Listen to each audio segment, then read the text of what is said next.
물론 여긴 국민 라디오.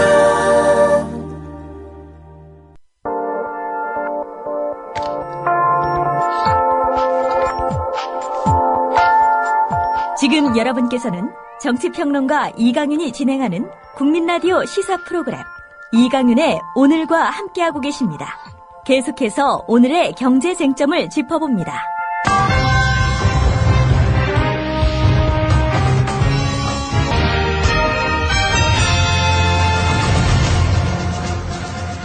네, 길경식 연구이사 안녕하십니까? 네, 안녕하세요. 방금 그 뉴스의 재구성 그거 못 들으셨죠?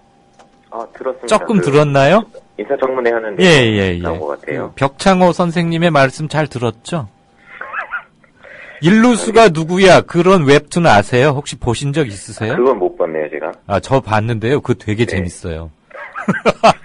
근데 어제 인사청문회 보고서 그거 같다고 그걸로 실사로 찍은 것 같다, 이렇게 말한 사람 분들도 있더라고요. 근데 요새는 진짜 정치하시는 분들이 너무 웃기셔서 진짜 TV에 있는 예능 프로그램들이 많이 힘들 것 같다는 생각이 들어요.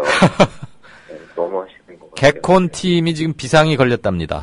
그럴 것 같아요. 세월호 진짜로. 때문에 4주간 불방하더니, 이제 정상 일상으로 돌아가자 했는데 여기저기서 많이들 웃기는 통에 시청률이 안 나온답니다.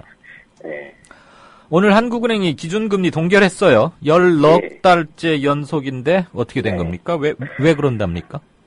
일단 그 한국은행 금융통화위원회가 오늘 본회의에서 기준금리를 말씀하신 것처럼 14개월 연속으로 동결을 했습니다. 2.5% 유지하기로 했는데 시장에서는 이미 동결할 것이다라고 거의 대부분 예상을 하고 있었고요. 근데 예전하고 좀 달라진 점이 있다라고 하면 이제 최경환 그 경제팀이 출범을 하게 되면 금리 인상을 하지 않을까라고 이제 좀 예측들이 예전에는 아예 이제 금리 인상은 좀 힘들다라고 봤는데 그 부분이 조금 달라진 것 같습니다, 현재. 그러면 금리 인하가 지금 필요한 상황이라고 보십니까?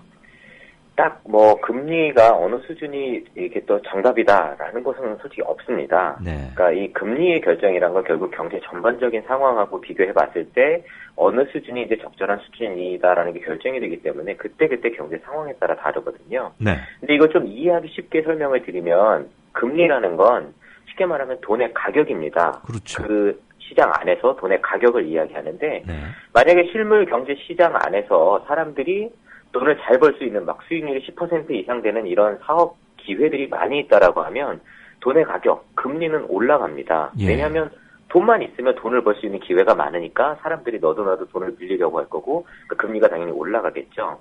근데 시장에서 만약에 이런 고수익을 낼 수 있는 만한 사업 기회가 없다라고 하면 1%의 수익도 내기 어렵다라고 하면 돈의 가격은 자연스럽게 1% 이하로 떨어지게 됩니다. 근데 지금 많이들 생각하시는 것처럼 한국 경제가 좀 어렵잖아요. 그래서 다들 돈 벌기 어려우니까 그럼 금리가 더 낮아져야 되는 게 아니냐라고 생각들을 많이 하세요. 그럼 이 금리가 어느 수준이 적절한지 이렇게 평가를 할 수 있는 어느 기준이 있어야 되는데 그 기준점이 뭐냐라는 걸 좀 쉽게 체감적으로 쉽게 알 수 있는 기준점이 GDP 성장률을 잴 수가 있어요. 만약에 한국에 있는 모든 기업들을 하나의 기업으로 합병을 해서 한 회사로 만들어 놓게 되면 그 회사의 수익률하고 한 나라의 GDP 성장률이 거의 비슷해집니다. 똑같진 않지만. 그래서 한국 경제 내에 모든 사업들의 평균 수익률이 어느 정도인가라고 가늠해 본다라고 하면 그 나라의 GDP 성장률을 기준으로 해보면 된다라는 건데요. 지금 그렇게 봤을 때 한국의 GDP 성장률이 3%대를 작년에 기록을 했어요. 4% 가까이. 이렇게 보면 지금 기준금리가 2.5%라는 건 경제 성장률보다도 낮은 수치이고 실제적으로 그렇게 높은 수준은 아니다라는 이야기거든요. 즉 지금 여기저기서 이야기하는 것처럼 기준금리가 급하게 그렇게 꼭 필요한 시점은 아니다라는 이야기입니다. 그러면 투자를 할 곳이 없는 상태에서는 아무리 금리를 낮춰봐야 소용이 없다, 이런 말씀이신가요, 혹시? 네. 지금 이제 2008년도 글로벌 금융위기 이후에 이 부분들이 좀 많이 바뀌었는데요. 예전에는 경제학 이론에서 금리를 낮추면 이자 같은 금융 비용이 낮아져서 기업들이 돈을 많이 대출해서 투자를 하고 투자가 많이 늘어나면 고용이 늘고 고용이 늘어나면 임금이 상승해서 이제 경기가 활성화된다라고 이론에서는 이야기를 했는데 이게 2008년도 글로벌 금융위기 이후에는 금리를 아무리 낮춰도 기업들이 현금 보유만 하고 있고 예. 주식시장에서도 그냥 자사주 매입만 하고 은행들도 기업이나 가계에 돈을 대출해 주는 것이 아니라 미국 국채나 일본 국채, 독일 국채 같이 그 좀 이렇게 탄탄한 나라들의 국채만 사는데 이 국채 수익률이 1% 정도밖에 되지 않아요. 그러니까 완전히 안전빵으로만 가겠다. 그렇죠. 예. 그러니까 시장에서 돈을 벌 수 있는 기회 1% 이상 안정적으로 이렇게 사업 수익성이 나오는 계획이 거의 없다라는 겁니다. 그래서 네네.